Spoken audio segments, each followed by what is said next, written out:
Ah, this map is so cute. You can see from one end to the other if you zoom all the way out. What am I getting into?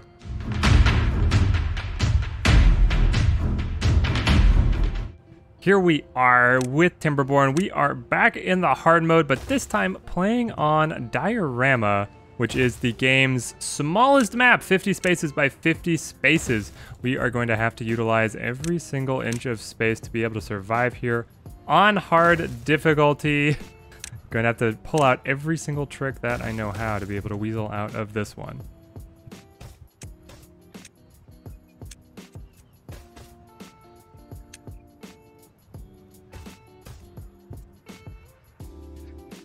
We have a series of critical paths that we have to hit to be able to succeed here. One is going to be getting a dam up that is going to be serviceable to prevent us from just dying out in the very first drought.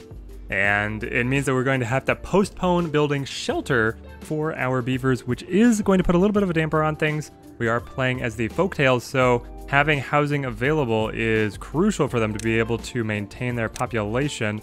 But I felt that overall the Folktails had a number of benefits that was going to make doing this challenge on the tiny map easier because they are more efficient in terms of their farm space once you get the beehive, and also more efficient in terms of power production with the windmills, at least in terms of space, but I was taking those advantages over the Iron Teeth's advantage in having more efficient housing.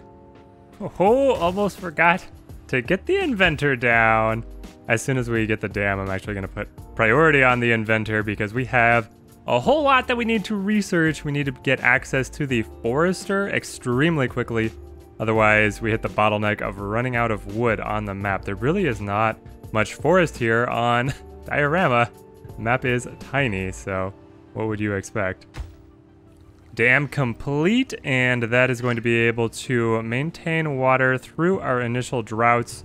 We don't even have the water tank up right now, so there's no standing stockpile. We just have to be able to maintain water in the river throughout this first drought, which the first drought, I think that it's set at being fairly short and manageable even here on hard mode, but things are going to ramp up very quickly. So we have to stay on the ball in terms of advancing and being able to build up a reservoir. As we start to plan ahead here on where the next reservoir is going to go, we have this naturally built up a bank on this side. Being able to gradually expand that deeper and deeper is going to require building levees on this side, which is going to need to remove these berry bushes, sadly, but we're going to be transitioning to a farmhouse to be able to have our own production of food, which we could go for it right now, but we also want to be able to get our housing up.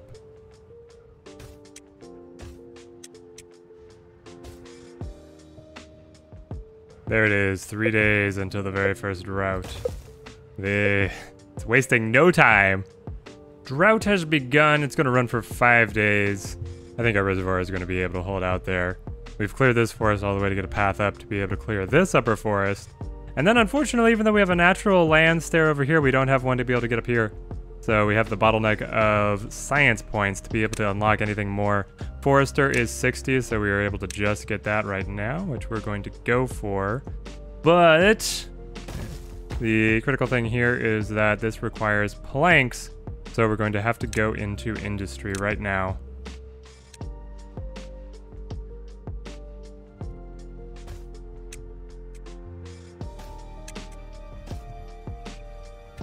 Lumber mill powered by a power wheel isn't necessarily the most advanced trick that we can pull, but it is a start. And that's all we need to be able to start getting these higher level buildings. Oh no, did we wait too long on getting food up? Seeing the hunger symbols over a number of our beavers. No deaths yet, and the carrot crop is at 95%. We might be able to just squeak this one out without any deaths. We really don't want to lose any valuable workers this early. And the harvest is coming in just in time. I think we're going to be able to squeak this one out. But we need... keep on juggling people around. Man the power wheel. I don't need somebody working this either. Still nobody. Well, you're not going to be doing anything either. This is the long waiting portion of the game where we just watch our maple seedlings grow. We're at 35% now. It takes forever, but once we get it, we're going to be able to have access again to all of our building supplies and can really start taking over the map. Right now, we're just trying to break out and harvest all of the available trees. I don't know if we're going to be able to get up here and get to these maples. They are maples, which makes them pretty enticing, but it's going to take one heck of a network of stairs to be able to get all the way up here. We're going to go for these, which unfortunately are just birch trees. We can find some maples over here, which is a little bit encouraging. We'll be able to get around there without too much trouble. Work on the levee has begun. I know that the game is not going to wait around to let us scale up before it smacks us with the big droughts. We need to be able to enhance this reservoir, and that's going to require a levee wall all along this coast of the river. The question is, do we bank up these science points to be able to go all the way to the triple floodgate, envisioning in the future when we're going to go for an extra deep reservoir, or do we try and get a quick double floodgate? I think accruing 500 science points is going to be fine in terms of the timing of when we will have the levee wall finished.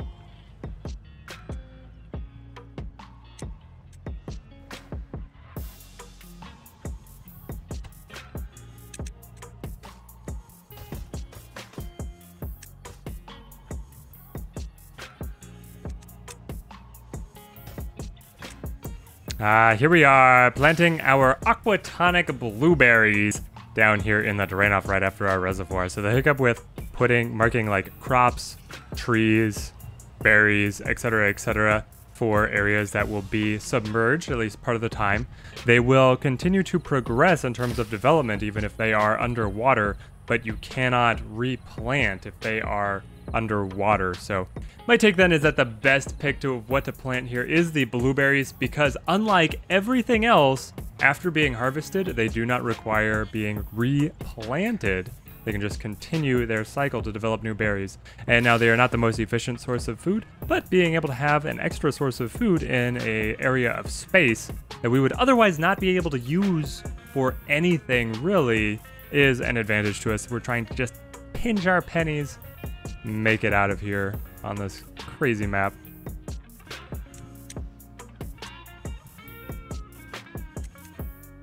And 500, we got the triple floodgates. Expensive, but I think better than having to build and then replace. But we're gonna have to turn back on the lumber mill and the improved, or the little power wheel here, to be able to get enough planks. And I think we're gonna run out of building supplies very quickly here. How close are our maple seedlings? 83%. Still like another day or two. We got trickle of some other lumber, but not a lot at all. Here we go, blueberries progressing nicely. And then eventually we'll be able to drain this portion of the river and plant more blueberries over there. And then that is entirely within range of this gatherer flag. So when we repurpose this area, I assume for farmland would be the best use that we could take for that. It could be something else as well, and put more farmland down here with some other form of irrigation to be able to get down to it, because that's getting kind of removed from the reservoir. We could also turn this into farmland. It would be very reliable because that is where we are establishing our main reservoir. That's likely what will happen, is these berry bushes will be repurposed into more high yield farmland. Then the question is, what kind of crops do we produce? Because I believe that wheat is the most efficient, but at least in terms of time to produce, like growing time versus how much food it outputs. But you have to have the additional peripheral refinement processes of the grist mill and then the bakery, which are going to take up more space, and the grist mill is also going to require power, so that's even more, etc., etc. It's not that we are so pinched for space that we couldn't do that. It's just more of a future thing. We probably go for carrots first, and then we could transition into wheat once we build up the rest of the infrastructure that is required. I think that if we are smart enough with how much verticality we build into particularly our housing and our storage, then even though this is the tiniest map, we should be able to do just fine. Hey, our first maples have come of age, but 2.5 days until the drought. I don't think the floodgates are gonna come online in time. We're gonna have to be able to weather this one with just the basic dam that we have set up. Fun thing about the Folktails housing is that it actually doesn't get any more space efficient as you do the upgrade. So we're just going to save on the science points here. And as long as we are intelligent in how we build our staircases up, the only thing that it saves you on is having fewer doorways that you have to connect. So it does get a little bit more efficient. And you can also build the higher tiers in the water because their doors or buildings are only considered to be submerged or disabled because they're underwater if the water level rises above the doorway of the building. So having the doorway on the second story of the double lodge and the triple lodge means that you are actually you can put it so that the base level would otherwise be underwater, and it'll do just fine. The reservoir runs dry with 4 days to go, and we only have 90 water in the bank. Yeah, this is going to be very tight, those floodgates. Going for the level 2s would have been cheaper to build. Is that going to be our downfall? The water reserves run dry with 1 day to go. I think we make it out of this. The drought has ended, yes. That was actually incredibly close. 1, 2, 3, 4, 5, 6. 6 unfortunate deaths of thirst. Much closer call than I wanted it to be, that is for sure. Now we got to redistribute the workers so that, yeah, we don't need lumberjacks right now. We need to be able to working on all the other critical portions. Okay, now we can start building up the reservoir.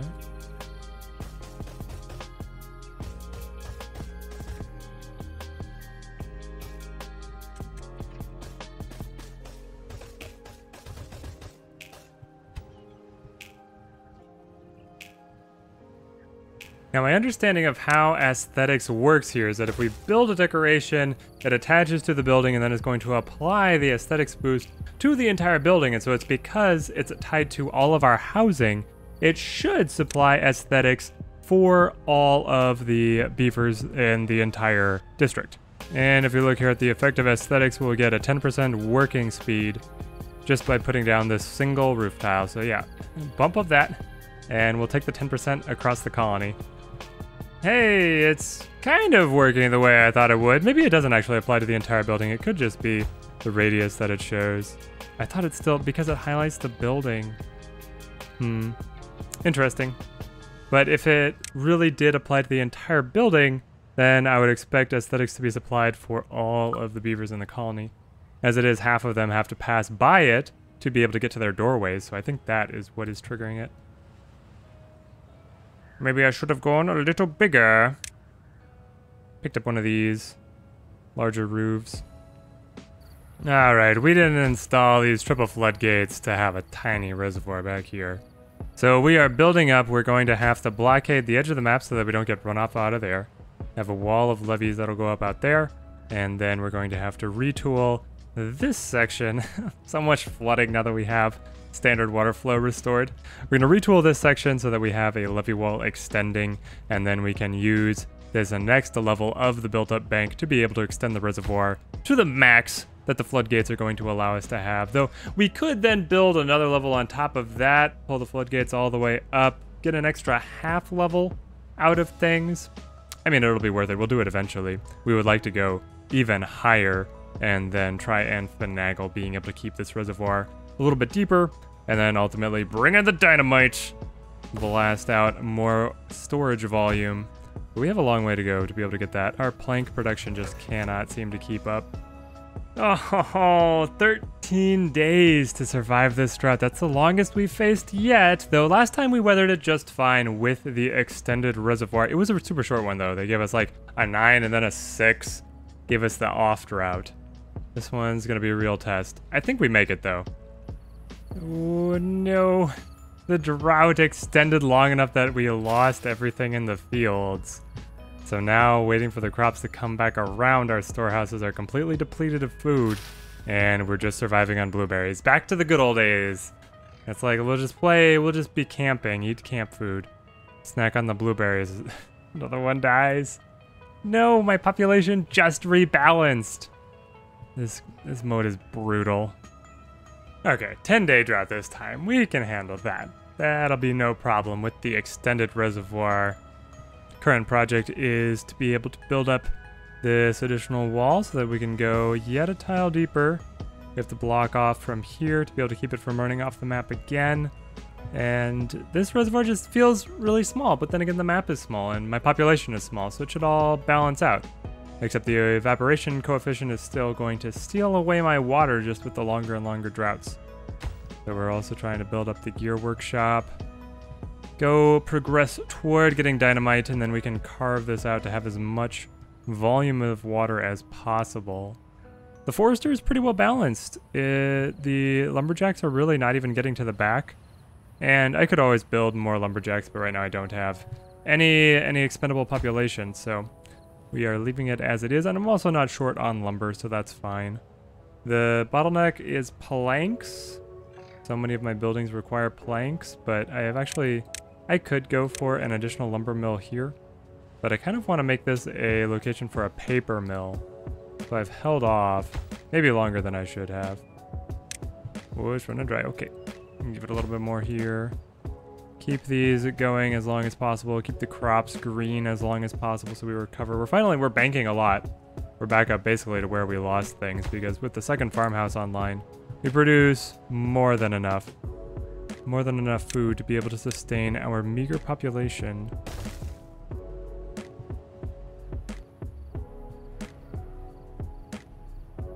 At some point here, we're going to need to start looking at acquiring metal to be able to get down the landscaping. Yeah, we need the metal blocks for the explosives factory. We don't need a lot, but we do need some. And I mean, ultimately, if we wanted to go all the way up to... Oh, the large windmill doesn't require metal blocks. Wow, Folktails just don't use metal that much, I guess. They need gears and paper on that, so it's not that that large windmill is expensive, it's just doesn't require the metal. There's a lot of science points just to be able to pick up the 30 metal blocks needed for the explosives factory. After that, honestly, do we turn it off? The other things that they use it for are being able to get the large suspension bridges. I mean, sure, if you have some in the bank for those, that's fine. The printing press also needs it, but I think that's all. Obviously, the shredder needs scrap metal. But yeah, those are the only requirements. Interesting. Oh, if we wanted to build the carousel, we would also need more metal. So getting metal up is going to be useful all around, but it's not quite like the Iron Teeth where to be able to build their engines, they need a lot. Oh my gosh, for the first time a drought ended and we still have water in the reservoir. Jubilation breaks out amongst Beaver City. Well, we've time-lapsed a little bit, a lot actually, and now we have Dynamite. So this tiny little world is now in the palm of our hands. Drought coming up in a day and a half. So while it is easier to be able to build out larger reservoirs by blowing out the top levels first, we need to be able to just extend every bit of volume that we can while we can here. And that's the goal right now.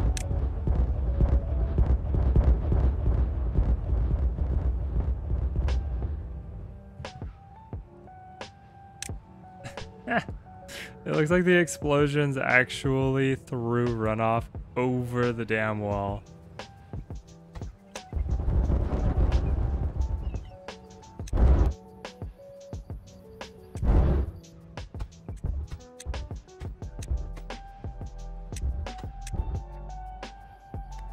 All our blasting has really turned this into a much more significant reservoir.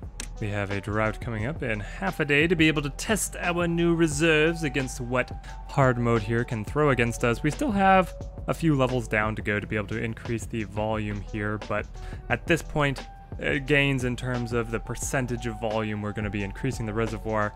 It's going to be meaningful, but it's not going to be too great here.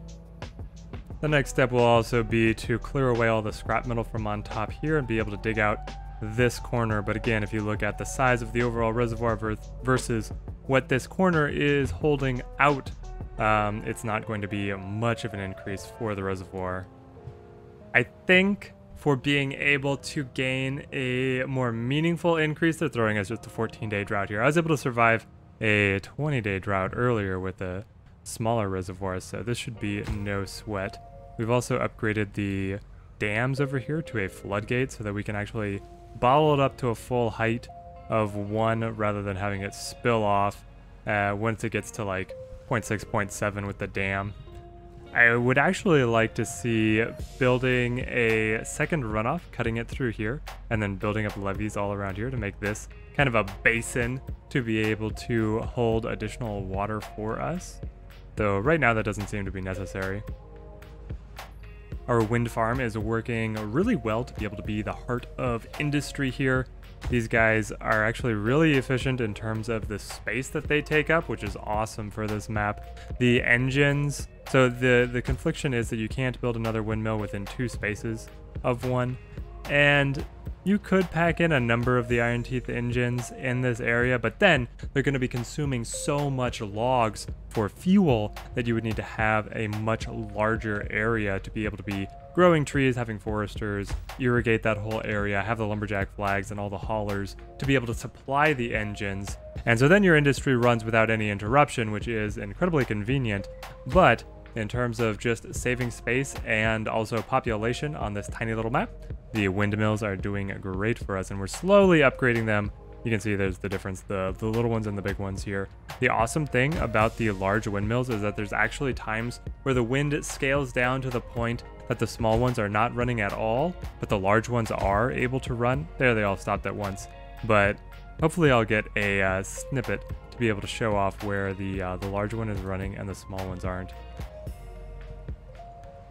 Now, as we ration out the water from the main reservoir into the water pumps and the irrigation, it's a little bit finicky to make sure that we don't overflow and waste water, but that is how it is right now. I think that as we move forward, we're going to actually want to shift the water pumps over to be right on the edge of the main reservoir, and then we get hit with the drawback of the Folktails, and that we're going to have layers of water pumps descending down into the reservoir because they can only pump out water from a depth of 2 spaces, and right now our reservoir is 4 spaces deep, I believe, because yeah, we have the triple floodgates and we have a layer on top of that. So we're gonna have to have 2 layers of the water pumps to keep on servicing water as we descend. And then if we made like an ultra deep reservoir over here, I'm actually envisioning building up levees to the point of this height and then going all the way around.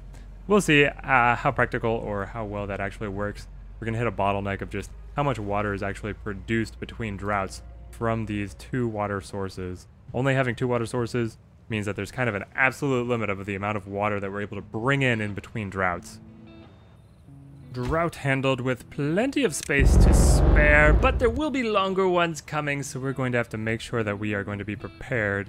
And we'll eventually clear out all the roads here, the paths, but I want to be able to utilize this area, and so to be able to get water flow from one side to the other. If we start dynamiting down, then we're going to need to have a gap that the water will be able to pass under. So we're going to set that up now just very quickly, and then be able to kind of rapidly work our way through dynamiting all of this space. And the safe way to do it is to run a path out so that the workers are able to reach everything, and then once you lay in all the dynamite, take the path away, put dynamite over those spaces.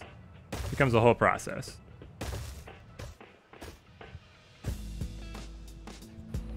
That shows, though, that we are able to sustain ourselves off of this reservoir, so water is not a problem for us right now.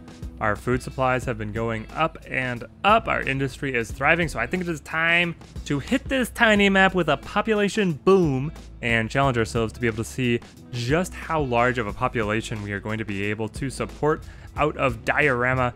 My guess is that the true bottleneck is going to be how much water is created by the only 2 water sources. And there's only so much you can do to be able to mitigate that. There's kind of an absolute population that is going to be able to live. Oh my gosh. Throw the floodgates down. Don't flood the city just yet. there is kind of a absolute limit to what population can be supported off of only 2 water sources, but we're going to find out exactly what that limit is in the next episode.